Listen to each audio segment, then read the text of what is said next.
Hey everybody, welcome to episode 8 of the Dodgeball Marketing Podcast. My name is Chris. I'm here with Mike. It's for Ariana. Should I hold this the whole time? Yeah, hold on to that. Spin it. I'll just spin it like hold this. on to that. How you doing, Michael? Good. Yeah, happy Friday. Happy Friday to you. Yeah. How you feeling today? Good. Yeah, feeling great. It was a little low last week, but feeling okay today. Yeah, we've been getting some comments from the viewers of just a low level tension and anger. We're gonna bring it back today. We're going to bring it back up. So many emails that no, I'm just kidding. That's right. Cool. Glad you're feeling good. Yeah, thank you. We're going to talk about this episode. We're going to talk about different types of content for SEO. So everybody knows that for SEO, content is king. Like content is kind of where a lot of this is based. But not all content is created equal. There's different kinds of content with different goals for each content.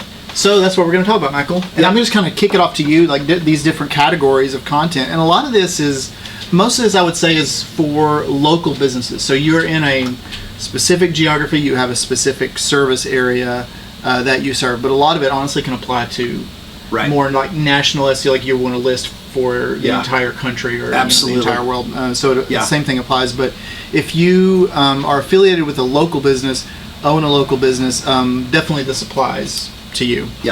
So the first thing is probably the most obvious thing when people think about content for SEO is the blog post. The blog thing at the top of the title bar of the website. So Michael, where does a blog live in terms of SEO? What's the purpose of it and what value does it hold?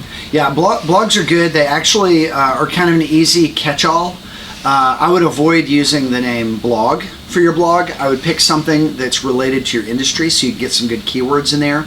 If it's not news, you don't need to call it news. It's okay to use the word blog as long as it's sort of in addition to some valuable keywords or something that captures the benefit that you're trying to produce with your blog. So what would you call it? Something like resources? Well, no, maybe if you're, for example, if it's a healthcare website, maybe an orthopedic healthcare site, I might call it sports injury health blog. Oh, right. So you're you're adding relevant adjectives to something to contextualize it in the universe of the subject matter in a way that's a little bit more handy for search engines than just the word blog. But the word blog is, not a bad thing.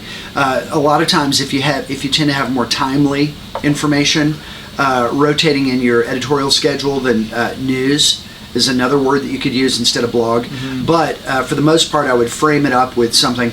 And blogs are not a bad thing. It's kind of a cliche sort of SEO activity. We're gonna have a blog. We're gonna do this. But what it accomplishes is it gets a flow of something new happening on your domain every month, ideally even every week or every few days. And also, if you're featuring a block on your homepage to introduce a few of your most recent blog topics, it's signaling to search engines that your website is being updated pretty frequently because you have new content that's hitting and signaling that the homepage has been updated. So so anything with 750 words or more, we like 750 to 1,000 words. And then if I had any other advice for this overall blog category, and we've got other episodes and you can look around to see kind of best practices in blogging, but generally cut the fluff. You don't want to write for computers or for algorithms. You want to write for people. But having a blog is like a good thing to do for SEO no matter what kind of business you are.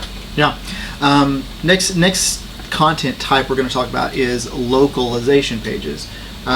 Michael, what do we mean when we say a localization page for a local business? Yes. So while what we're talking about today applies to any type of website or industry, localization pages are extremely important for a regional or local service business. We're sitting here. We're just a few feet away from Main Street in Nashville, Tennessee. You'll hear sirens and motorcycles go by as we're talking. And when we're working we work with clients all across the country, but if we're talking to someone in Nashville, as an example, we would have their website, the different pages for their website, and then we would start to think about building pages for each location identifier that someone might utilize looking for services. So let's take the phrase painting contractor. We might have a page devoted to the topic Nashville painting contractors. We might also have Franklin painting contractors for Franklin, Tennessee. We might also have Brentwood or Belle Meade or Green Hills. These are all local names, and it's a mix of cities, counties, neighborhoods, different ways that different cities identify themselves, and it's very inconsistent. It doesn't need to be a flat list or follow a rigid hierarchy. It really needs to be built around the names that people use for their own place. Like, how do they think of themselves? Yeah, like that's what all this is rooted in. Like, how do people search for things? We're in East Nashville, which is a neighborhood. It's not a city. If I was looking for a dentist, yep, I wouldn't just Google dentists. Yeah, or a Nashville dentist. Or reputable dentist. I don't want to drive 45 minutes to get to a dentist. So I want to say I would search for dentists in East Nashville. So that's why we make localized pages, right? Yeah. So you've probably got, you know, for any kind of local or regional business, you've probably got 10 to 20 local identifiers that you need to encapsulate into a page that's essentially a landing page for that neighborhood or city. It can have sample projects from that area. It can have a testimonial that's from that area. It can have any kind of media mentions, like if you're in the sort of local socialite newspaper, or if you sponsor a little league in that neighborhood. Anything that you're doing that's specific to that neighborhood, that's great, go for it. Otherwise, just kind of create some unique content for that page to replicate and offer a 360-degree view of your entire company and all of your selling points on that page. But yeah, as good as you can make it, great. But if you can't, just build the page with kind of a rehash of your overall value proposition, and it'll be a good and valuable page for you for SEO. Yeah, perfect. Let's talk about service pages, Michael. And that's obviously what it is, but go deeper into why service pages are important and what kind of service pages you might want to make. Absolutely. So next step here is services pages. A lot of times when folks reach out to us, either with GoEps, the parent company, or Dodgeball Marketing, Dodgeball SEO, when we start with them, we're generally seeing a drop-down menu that has a list of their main services, or just a link that says services that just goes to one page. So here's the dirty secret. In SEO, having lots of different pages about your subject matter is good.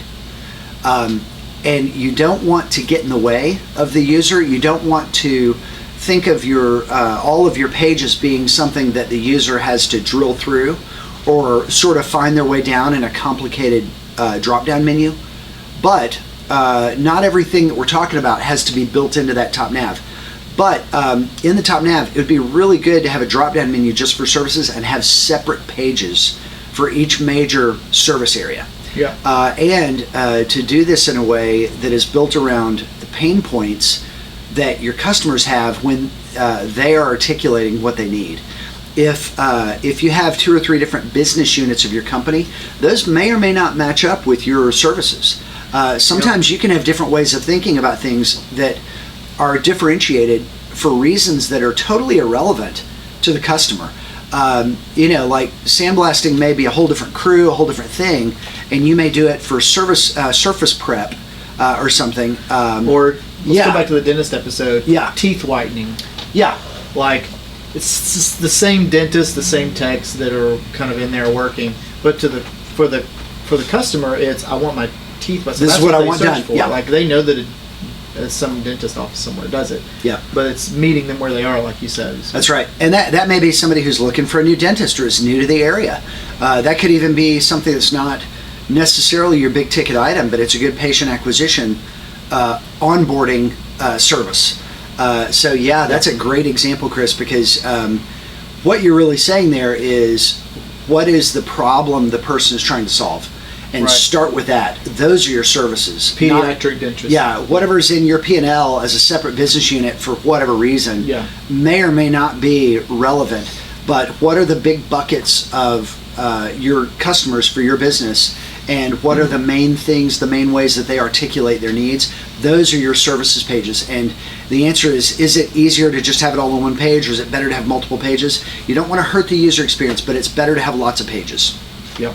The little hooks in the water, right? That's right. Lots of little hooks in the water. And you listed this one, Michael, and I'm interested to hear what this is to you, but sub-service pages. Yeah. I haven't quite heard it phrased like that before, but tell me what you mean when you say sub-service pages. That's right. So anytime someone's investing in SEO, they don't want to just get to the point that they have 10 blog posts hitting their blog every month.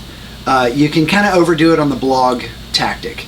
Another way to build out your domain as the expertise, authority, and trust of your domain for a subject matter is to have a richer expression of each of your services.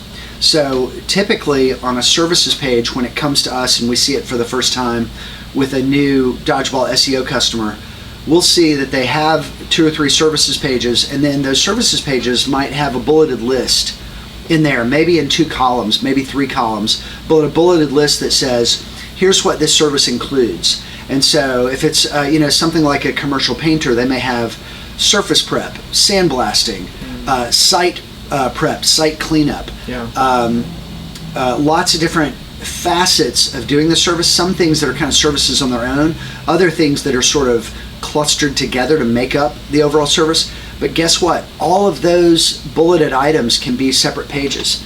And so then when somebody's doing a search for sandblasting contractor in your area, you may come up and they may know that they need sandblasting because they're looking at 50-year-old walls that haven't been taken care of. And they may be planning to paint afterward, but they may just happen to do a search for sandblasting or media blasting. And so, building out these bulleted lists as separate pages is excellent SEO. It sounds like it could also be a way for me. Tell me if you agree with this, to serve maybe customers that are more sophisticated and know all the little subgenres of a service. Yeah. And kind of know exactly what they want and know the ins and outs, and you can kind of hook them in that way. Would you look at it like that, or yeah, absolutely. And a lot of folks who are looking for services, especially local and regional searches, when they get the first page results, a lot of times they have a lot of national brands in there, and they're actually looking to work with someone more local, or they're getting a lot of aggregator sites like Home Advisor or Yelp. And they're trying to get past that. So a lot of times the second and third searches are not refinements based on geography for a subsequent search. Often they're refinements based on adding a second service. So commercial painter, you get a bunch of yellow pages, Yelp stuff. You say, no, I need commercial painter sandblasting. And so sometimes these additional keywords are the more robust search that one does, and I wouldn't say it's even long tail. I would call these types of searches mid tail. They're not cryptic combinations that are rare and hardly ever going to happen. They're actually the bread and butter. They're actually pretty valuable. It's very difficult to get to page 1 for something like commercial painter or local dentist, but if you have something that makes you different, you want to push ahead with that, and it's better for that to be something substantial, not fluffy, and that's your services. What do you offer? What do? You want that to be, you want search engines to never have to struggle to understand, and so these sub-services really help do that. Michael, talk about industry you serve pages. Yep. So everybody has kind of 4 or 5 different sets of customers they're used to seeing come in the door.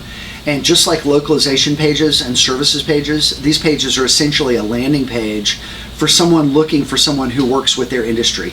So sticking with our previous example, let's use dentist. That would be more like demographic. Demographics, this would be dentist works with kids. Right, pediatric dentistry. Pediatric dentistry could be a standalone page. Or pediatric for or a dentist for seniors, maybe? Absolutely. Maybe. Absolutely. Or, I don't know enough about dentistry, but like a special needs dentistry, special needs, or emergency. I know one is emergency. Emergency, dentistry. Yes. So emergency dentistry, that's an industry or a sub industry. That's a subset. 24-hour.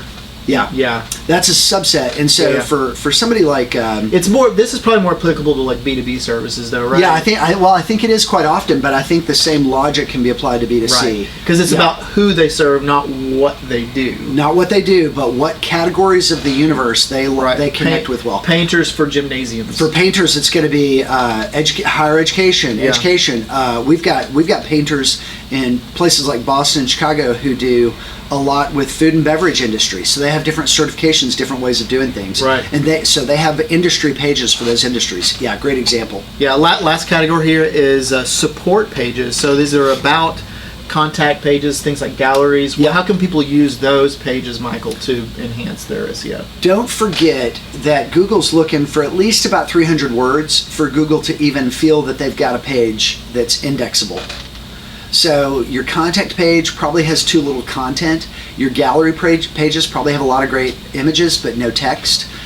Your about page could probably be expanded to include a bio for each team member and a separate page for each of your executive team members.